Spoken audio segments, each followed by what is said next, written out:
Afternoon. I'm sure we have what they call the itis hour, but hopefully everyone will stay awake. So I think in terms of just responding to the first bit of the question, I think if we understand the objective of what we're trying to achieve, and I just want to state a little bit of numbers here.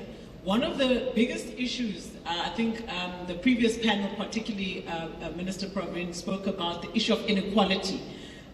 If we understand that in South Africa right now, there's inequality in the economy, generally speaking, when we talk Gini index, but there's inequality within companies, right?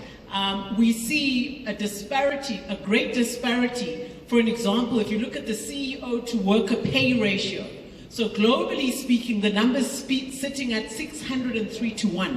What this effectively means is that CEOs get paid around about $15 million US, and an average worker gets paid around $31,000 US. Let's take it to South Africa.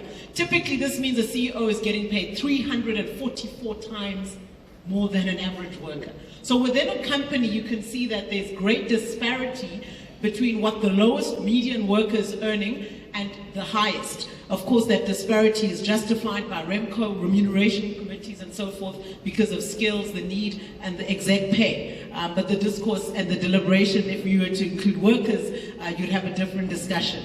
I won't open that up. But when you look at South Africa, Bloomberg did a survey recently, and they found that South African CEOs are the 7th highest paid, but on the wealth index, we are 68. So what this is saying is that the concentration of wealth that is accruing to our executives is abnormally high. And the second thing to that, if you look at it from a sectoral perspective, in, for an example, retail, we speak a lot about retail. Retail has the lowest wages across wholesale retail trade. And what you find is the minimum wage is around $4,000, $4,500 a month.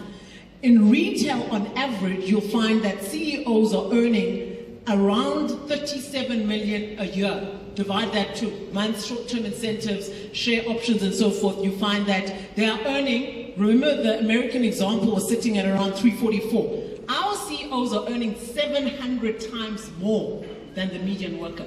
Now, what is that saying to you?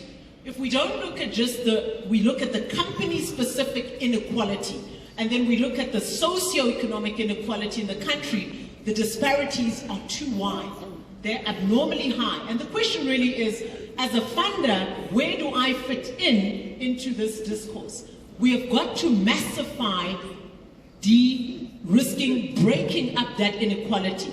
We have got to come in and deliberately, in all the economic sectors, there's a report by the Competition Commission done about 3-4 years ago about the level of concentration. The other aspect that we've got to deal with is not just the inequality, but is the concentration in old industries, but also in new industries. So you're finding 3 or 4 companies have more than 2/3 of the market share. This again leads to gross inequality.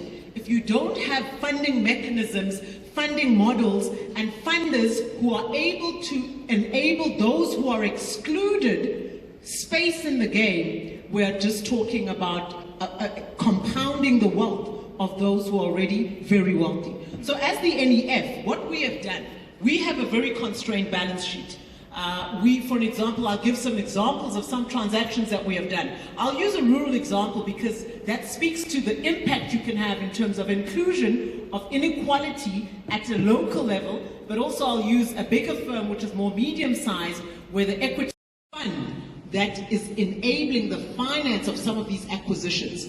It is unfortunate, though, it cannot be the same free for all in all sectors. I think banks, mining houses, and where they yield massive profits, EBITDAs, and I'd say value that is gained, particularly when commodity prices are high, should not be looked at as the same as medium-sized companies in sectors where they don't fare as well and where we're trying to have inclusivity. So I think a very sectoral approach needs to be looked at, but you've got to have a fund that enables these type of transactions. I think what we have learned historically, we fund them through debt instruments.